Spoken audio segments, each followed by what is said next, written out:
Welcome to the first episode of Cold One's Review. Oh, I said that wrong. Cold One's Review. There we go.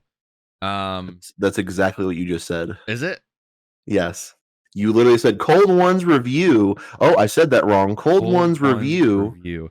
Okay, Are you anyways. trying to say Cold One's Reviews? No, I think the way I said it. Yeah, sure. Cold One Reviews. Cold Whichever One's way. Reviews. I think it's Cold One's Reviews. Anyways.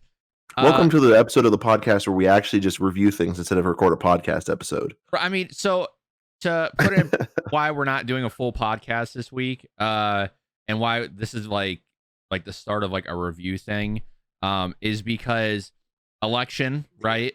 Not a lot of stuff's going on. I mean, there's a lot going on in like IRL, but like video game music wise, not a lot going on.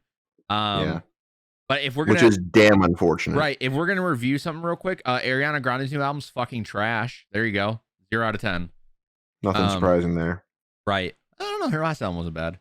So, anyways, this is Cold One's Review, The Mandalorian Episode 1. Ew. So Mandalorian Season 2 started last week. So if you have not seen Episode 1, obviously spoiler alert. So Jared, let's go ahead and get into your thoughts first. All right. So, anyone who was here for our Mandalorian reviews of Season 1 knows that I was a huge fan, knows that I really enjoyed Season 1. Even the earlier episodes where it was a little bit slow, I liked it for the lore building, the world as itself, because we haven't really seen this side of Star Wars. So I kind of liked all of it, even though some people thought it was slow for the action and other things. So going into Season 2, obviously I had high hopes. Obviously I was expecting something very good, and I feel like that moderately delivered.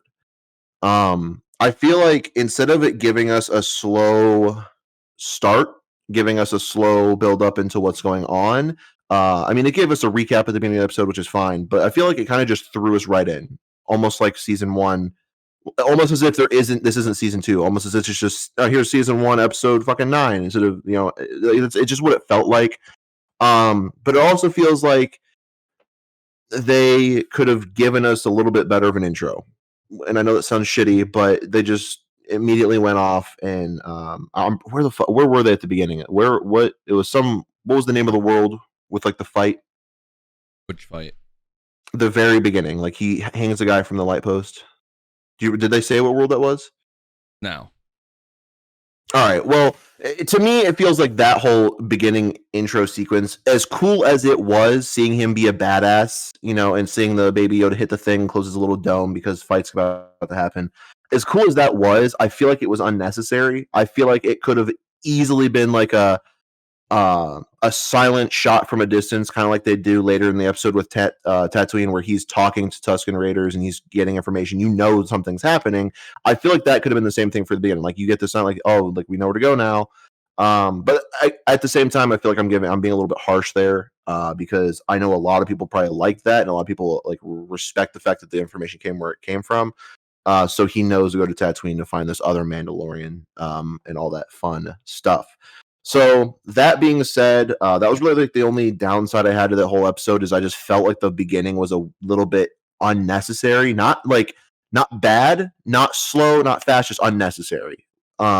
Which I feel like I don't ever have that opinion on things. I feel like usually something I could defend it being there, but I just felt like it didn't have to be there. Right. That being said, later in the episode, obviously all the stuff that happens on Tatooine, I really like the whole standoff thing when he meets.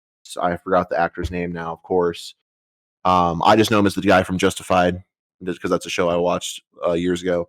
When they had that whole standoff, I thought that was badass. And then like when the shaking started happening, I was like really excited to see what it was going to be. I was like, oh, this is so fucking cool. Like it feels like I'm in a Western, which is like, I don't know. I like that bit. When they walk out and suddenly it's like, instead of killing each other, he's like, I think we can strike up a deal. Like I love that. That was so cool. And then going in further, obviously the whole thing with the Tusken Raiders and the townspeople being like against each other, it is super symbolic of like, and I know I've already said this, but like an old Western, like townspeople not trusting like Indian folk. And I feel like I think we touched on this in Season 1, how they kind of like are making the Mandalorian out to be sort of like have that Western type vibe, not Right. vibe, sorry. Which I really like personally. I think it's a very, very good spin on Star Wars, especially because of something I got into last year, the Star Wars Edge of the Empire tabletop game, sort of like D&D, but Star Wars. So it's very, very nice to see something like that being put on the big screen and it being popular and people loving it. So I really like what they did with that whole part. And like I said, going in later, they have the big fight at the end. Again, spoilers, obviously, if we said it at the beginning, but spoilers, like big spoilers now. Towards the end, where they kill the beast, and like the Tusken Raiders are like going through, and they're clearly using this beast they killed for its resources. And then even later, at the end of the episode, something that I admittedly, I haven't done this in a very long time, but when I saw it, I did that Leonardo meme where he points at the TV and he goes, oh, blah, blah, blah, whatever's happening. At the very end of the episode, we had a guy watching our Mandalorian ride off into the distance, right off into the sunset, and he turns around and it is very clearly Boba Fett. As everyone knows from episode 2, Star Wars episode 2 with the Django, all that, like it's the guy who plays the clones, the guy who did the cloning and all that.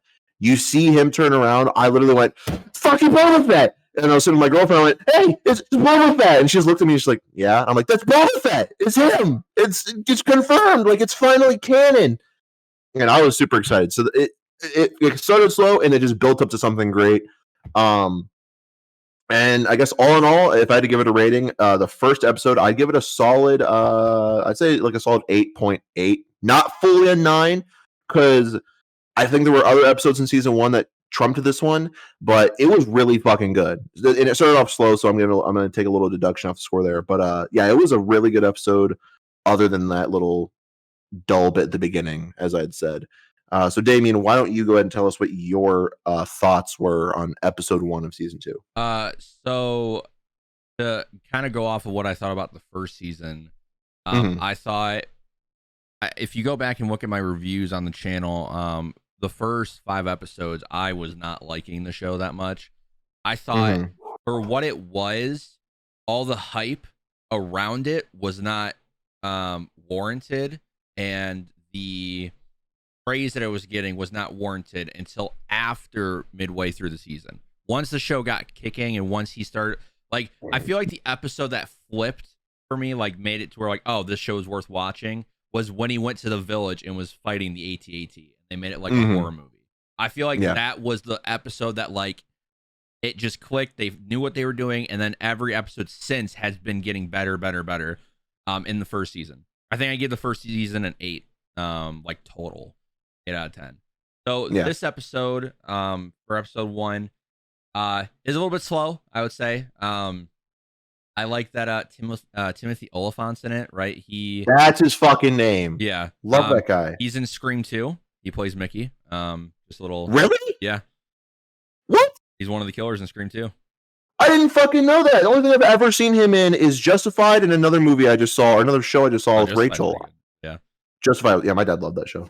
Hold on, Scream 2. I'm looking that up. Go ahead and keep talking. So basically, like, the premise of The Mandalorian when I first watched it was, you know, he's this bounty hunter, this outlaw, and like what Jared was saying, they did kind of frame a lot of the earlier episodes into like an old Western movie. And that's what I wanted more of, and this gave me everything I wanted. And Jared knows, Boba Fett is one of my favorite characters. Comic books, shit like that, I love. He was actually canon to be alive until fucking Disney stepped in and decanonized everything but the movies. And Disney fucking ruined everything that every Star Wars fan loved about Star Wars. So when Timothy Olyphant comes in and he's wearing the Boba Fett gear, I was like, huh, Boba Fett's gotten skinny. Yeah, right? That's what then he took off the helmet. I'm like, oh, you're not him. And so I was like kind of disappointed in that, because I was like, oh man, they're going to tease us, right? Anyways, to continue on the episode, I think they're called the Jawas, right? No, they're not Jawas, they're Sand People. Tusken Raiders. The Tusken Raiders. Yeah, Sand People, Tusken Raiders. The Jawas are in his flashback story, the traders, which, by the way, what a badass flashback for him. Like, his whole, like, why he is who he is. That made me love that. Even though we had him for one episode, what a fucking great character. Anyway, go Right. ahead. Sorry about that. Yeah. Sand people. So what I love about this show is that they're taking a lot of things that's been in Star Wars that you think you've seen enough of, and they're flipping it. They've made the Tusken Raiders like people, and I know in the comics stuff like that, like Luke did some stuff with Tusken Raiders, but it made them like normal. You know what I mean? I mean the Jawas were always kind of normal. You just knew they just took shit and traded shit. But like the Tusken Raiders, you just thought as fucking thugs, basically. Yeah. And exactly. that whole thing where they come together to take down this fucking gigantic beast, which the CGI, by the way, looked phenomenal in the first episode as well. And I think Baby Yoda's cuter than ever and is a great plot device so far. I feel like they've finally like used Baby Yoda correctly, unlike the first 5 episodes. But yeah, I really like this episode. I think it is a great starter. I'm gonna give it an 8 out of 10. Yeah. I don't want to. I can't give it a 9 out of 10 or a 10 out of 10. The final 2 episodes of The Mandalorian season 1 are better than this. I think the downsides are it is a little slow. I think what the issue with Mandalorian is going to be is the pacing, like we've been talking about. And even into episode 2, which we'll talk about. We'll make another episode and review. I just feel like there's a lot of wasted time. And I would prefer a more condensed episode, like 45 minutes, than an hour long of just with 10, 15 minutes of just wasted space. As I feel with like, I guess towards the end of the episode when they go and find where the monster's living and then they come back to the original camp, like that just felt like wasted time for me. I feel like they could have just went, got everyone go, and then went. But whatever. So that is our review. So an 8 out of 10 for me, 8.8 out of 10 for Jared. Let us know what you think if you're watching it. I didn't even talk about the best part. Sorry. So when he's driving off and you see a guy looking at him, sorry, I completely spaced. When you see the guy looking at him and he turned around, I was watching this with my mom and I was like, literally my reaction was, holy fucking shit, they did it. And then I just immediately went into my mind like, holy fucking shit, like Boba Fett is canon again and back. Yeah. Yep. And you know that motherfucker's gonna get his fucking shit back. We're gonna see him shit up. Yeah, it's good. It's exciting. Yeah, so we'll probably record let's see, this is being posted today on Friday. We'll have episode 2 recorded and posted Monday of the review. And then the podcast should continue next week. Yep. So thank you guys for watching. Hopefully you're staying safe out there and not going too crazy over the election. Pretty much. And thank you for listening to Cold One's review. Hell yeah. Yep. See you guys.